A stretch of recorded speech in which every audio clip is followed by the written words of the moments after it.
आम का सीजन आते ही इससे कई सारी रेसिपीज बनाई जाती है, जैसे अचार, लौंजी, मिल्क शेक, चटनी। तो आज मैं आपके साथ ऐसी ही 2 आम की रेसिपीज शेयर करने वाली हूँ जो बहुत ही टेस्टी है, प्लस साल भर खराब भी नहीं होती। पहले हम तोतापुरी आम का मुरब्बा बनाएंगे। उसके लिए 2 तोतापुरी आम लिए हैं। ये वेट में 600 ग्राम के बराबर है। इन्हें अच्छी तरह धो के नैपकिन से क्लीन कर लें। ये स्वाद में थोड़े खट्टे और मीठे होते हैं। इनका छिलका उतार लें। मुरब्बा बनाने के लिए आम को लंबे और पतले पीसेस में कट करें। अगर आप हमारे चैनल पर नए हैं तो सब्सक्राइब कीजिए और बेल आइकन को दबाना न भूलें। आम के पीसेस कट हो चुके हैं, इन्हें पैन में डालें। अब 1.5 कप चीनी डालें। ये तोल में 400 ग्राम के बराबर है। 8 से 10 हरी इलायची लें, उन्हें ओखली में थोड़ा दरदरा पीसें। इलायची को क्रश करके मिलाने से इसका फ्लेवर एनहेंस हो जाता है।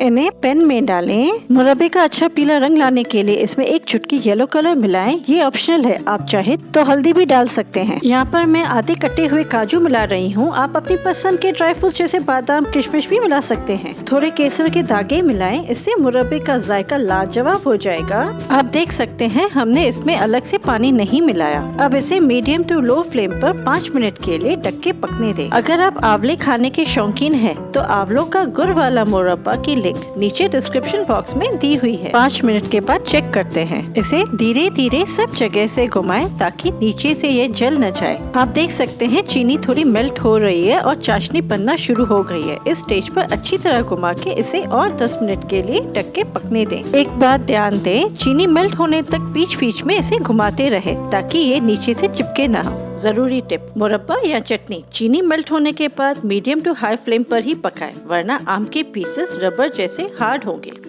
10 मिनट के बाद चेक करते हैं। आम सही से सॉफ्ट हो चुका है और चाशनी भी गाढ़ी हो चुकी है। आम का मुरब्बा गर्मी के दिनों में खाना बहुत ही फायदेमंद है। इसमें कई तरह के पोषक तत्व मौजूद हैं। इसमें विटामिन ए और सी पाया जाता है, जो बच्चों के त्वचा और बालों के लिए बहुत ही अच्छे हैं। आम के टुकड़ों को ज्यादा नहीं गलाना, वरना इसका स्वाद जैम जैसा लगेगा।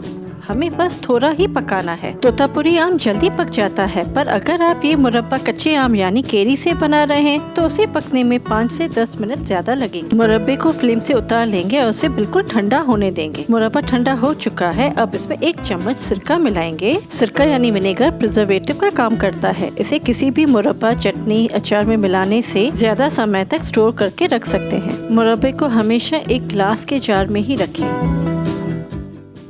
इसे लंबे समय तक स्टोर करने के लिए फ्रिज में रखें और हमेशा आम के पीसेस चाशनी के अंदर डिप हो। आम का मुरब्बा तैयार है। अब दूसरी रेसिपी में हम खट्टी मीठी चटनी बनाते हैं, जिसे लौंजी भी कहा जाता है। आम का पतला छिलका उतार लें।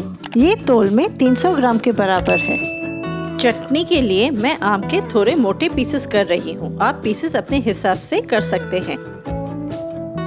आम के टुकड़ों को पैन में डालें। इसमें 100 ग्राम जितनी चीनी मिलाएं। अब इसमें थोड़े साबुत खड़े मसाले मिलाएंगे, जिसे मिलाने से खट्टी मीठी चटनी बहुत ही स्वादिष्ट बनके तैयार होगी। 2-3 तेज पत्ते डालें। 2-3 सूखी हुई लाल मिर्च मिलाएं। जैसा कि नाम से ही ये चटपटी है, यानी थोड़ी तीखी और थोड़ी मीठी, तो इसमें 1 छोटा चम्मच काली मिर्च, 1 छोटा चम्मच शाहजीरा, थोड़ा नमक, मोटी वाली काली इलायची के दाने निकाल के डालें। छोटा चम्मच कलौंजी मिलाएं। अब इसे 5 मिनट के लिए लो फ्लेम पर ढक के पकाएं ताकि चीनी थोड़ी मेल्ट हो जाए। 5 मिनट के बाद चेक करते हैं। आप देख सकते हैं चीनी से थोड़ा थोड़ा चाशनी बनना शुरू हुई है। इस स्टेज पर चटनी को मीडियम टू हाई फ्लेम पर 2 मिनट के लिए चलाते जाएं ताकि ये नीचे से जले ना। आप ये खट्टी मीठी चटनी कच्चे आम यानी केरी से भी बना सकते हैं। बस उसमें चीनी की मात्रा थोड़ी ज्यादा मिलाएं, क्योंकि केरी आम के मुकाबले ज्यादा खट्टी होती है। चटनी को बीच बीच में 1-2 बार घुमाएं ताकि वह नीचे से लग न जाए।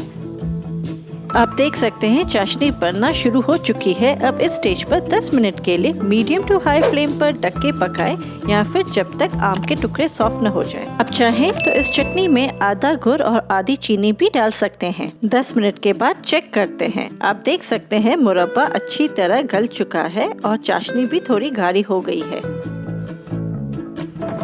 अब इसमें 1 छोटा चम्मच लाल मिर्च पाउडर डालें और अच्छी तरह मिला लें। कभी कभार चटनी या फिर मुरब्बे की चाशनी लंबे समय तक रखने से पतली हो जाती है, तो घबराएं नहीं। बस चाशनी को हाई फ्लेम पर 5 मिनट के लिए पका लें और ठंडा होने के बाद आम के पीसेस मिलाकर स्टोर करें। चटनी तैयार है। अब इसे फ्लेम से उतार लें और ठंडा होने दें। अब आम की खट्टी मीठी चटनी में 1 बड़ा चम्मच सिरका मिलाएं। इसे मिलाने से चटनी लंबे समय तक खराब नहीं होगी। चटनी को किसी भी कांच के बर्तन में स्टोर करें। इसे आप रोटी, पूरी, पराठा किसी के साथ भी खा सकते हैं। चटनी को फ्रिज में रखें ताकि साल भर इसके स्वाद में कोई भी फर्क नहीं आएगा। अगर आपको ये वीडियो पसंद आया हो तो लाइक कीजिए और कोई भी सुझाव हो तो कमेंट बॉक्स में लिखिए। आपके सुझाव हमारे लिए महत्वपूर्ण है। Thank you.